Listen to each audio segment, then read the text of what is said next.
परीलोक में टीना और तान्या नाम की दो परियां रहती थी। वो एक दूसरे की बहुत अच्छी दोस्त थी।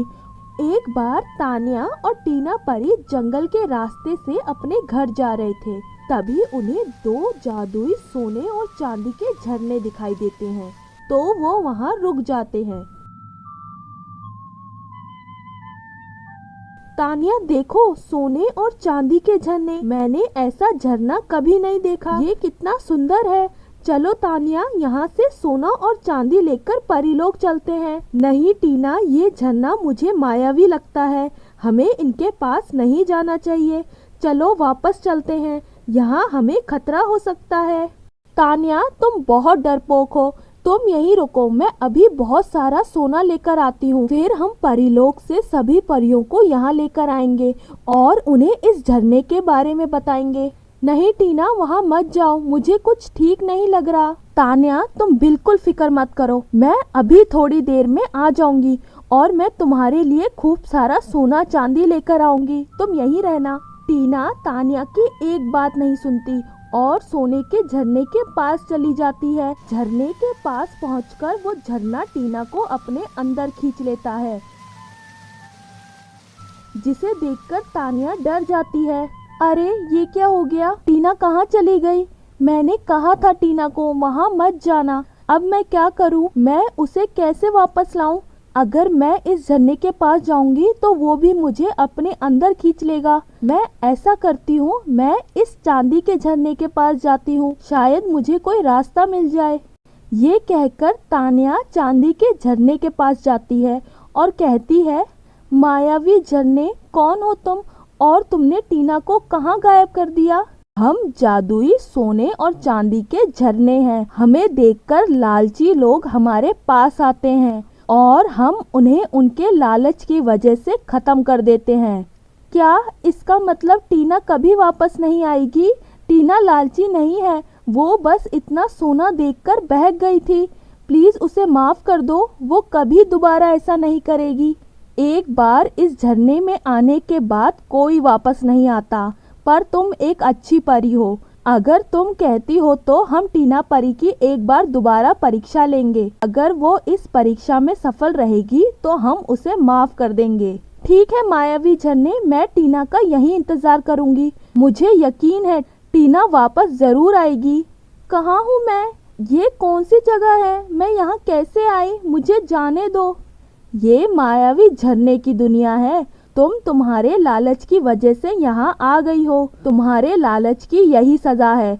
अब तुम जिंदगी भर यहाँ कैदी बनकर रहोगी। नहीं, ऐसा मत करो, मैं लालची नहीं हूँ, मुझे माफ कर दो।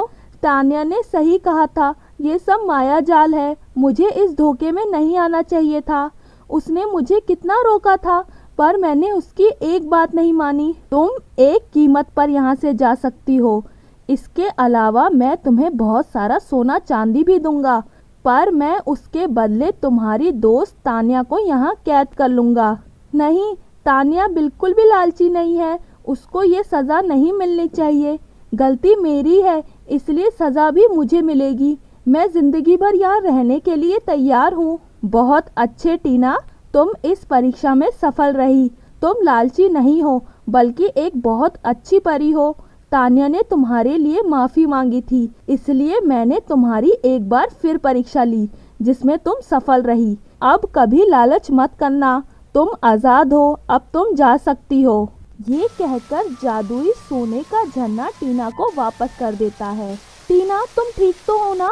मुझे यकीन था तुम वापस ज़रूर आओगी, क्योंकि तुम लालची नहीं हो। हाँ सौम्या, आज तुम्हारी वजह से मेरी जान बची है।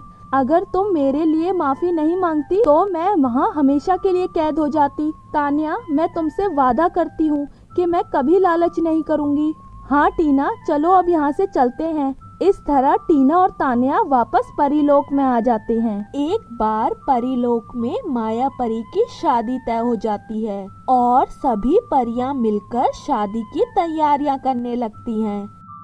जैसे कि आप सब जानते हैं, कल मेरी शादी है, तो आप सब परियों को कल मेरी शादी में ज़रूर आना है और सभी परियों को अच्छे और सुंदर कपड़े पहनकर आना है, ताकि मेरी शादी में कोई कमी ना रहे। हाँ माया, हम तुम्हारी शादी में सुंदर ड्रेस पहनकर आएंगे जिससे तुम्हारी शादी में कोई कमी नहीं रहेगी। पर माया, ये पिंकी तुम्हारी शादी में क्या पहनकर आएगी? ये कितनी गरीब है और इसके पास कोई अच्छी ड्रेस भी नहीं है, ना ही वो कोई ड्रेस खरीद सकती है। पिंकी सब सही कह रहे हैं। अगर तुम्हारे पास कोई अच्छी ड्रेस ना हो तो तुम मेरी शादी में मत आना, क्योंकि तुम्हारे खराब कपड़ों के वजह से मेरी शादी खराब हो सकती है। हाँ माया बिल्कुल सही कह रही है। पिंकी, तुम माया की शादी में अच्छी ड्रेस पहनकर आना, वरना मत आना। ये सब बातें सुनकर पिंकी को बहुत बुरा लगता है और वो रोने लगती है। सब सही कह रहे हैं, मेरे पास एक भी सुंदर ड्रेस नहीं है माया की शादी में जाने के लिए, ना ही इतने पैसे हैं कि मैं कोई अच्छी ड्रेस ले पाऊँ। अब सब मेरा मजाक बनाएंगे। तुम रो मत, सब ठीक हो जाएगा और तुम भी बाकी परियों की तरह पिंकी की शादी में जरूर जाओगी। पर कैसे जादुई पेड़? मैं बहुत गरीब हूँ, मेरे पास कोई भी सुंदर ड्रेस नहीं है। मैं शादी में क्या पहनकर जाऊंगी? अगर मैं इस तरह शादी में गई तो सब परियां मुझ पर हंसेंगी। तुम एक अच्छी परी हो और मैं तुम्हारी ये इच्छा पूरी कर सकता हूँ। मैं तुम्हें एक ड्रेस दे सकता हूँ जिसे पहनकर तुम शादी में जा सकती हो। ये लो पिंकी, और बताओ क्या ये तुम्हें ड्रेस अच्छी लगी?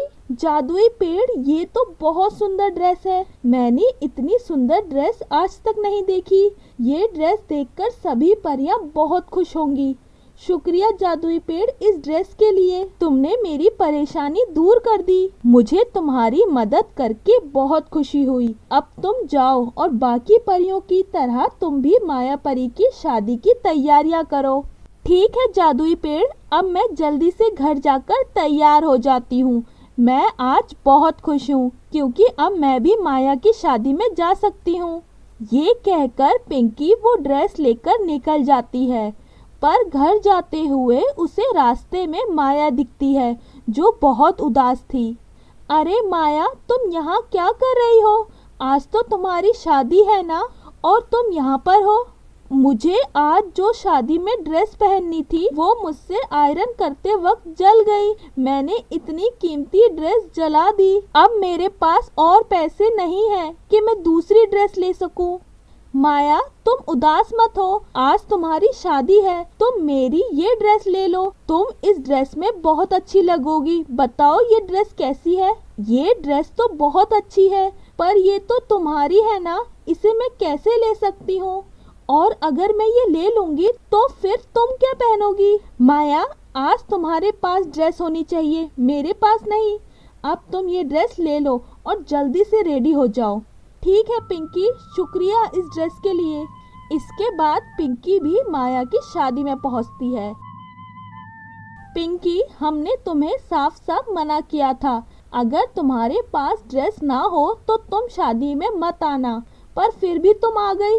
तुम्हारे कपड़े देखो कितने पुराने हैं। तुम अभी इसी वक्त चली जाओ यहाँ से। पिंकी कहीं नहीं जाएगी। पिंकी के पास ये ड्रेस थी, पर उसने मुझे दे दी क्योंकि मेरी ड्रेस जल गई थी। पिंकी ने अपनी इतनी सुंदर ड्रेस मुझे दे दी, जबकि हमने उसकी गरीबी का इतना मजाक उड़ाया, फिर भी उसने मेरी इतनी मदद की। पिंकी, मुझे माफ कर दो, मुझे तुमसे ऐसे बात नहीं करनी चाहिए थी। हाँ पिंकी, हमें भी माफ कर दो, हमें भी तुमसे ऐसे बात नहीं करनी चाहिए थी। तुम्हारा दिल बहुत अच्छा है, तभी तो तुमने इतना सब होने के बाद अपनी ड्रेस माया को दी। नहीं, ऐसी बात नहीं है, माया को इस ड्रेस की ज्यादा जरूरत थी, इसलिए मैंने अपनी ड्रेस माया को दे दी थी। और मैं बहुत खुश हूँ कि मैं माया की मदद कर पाई, और मैं आप सबसे भी नाराज नहीं हूँ। चलो पिंकी, अब हमारे साथ चलो, आज तुम पूरी शादी में हमारे साथ रहोगी।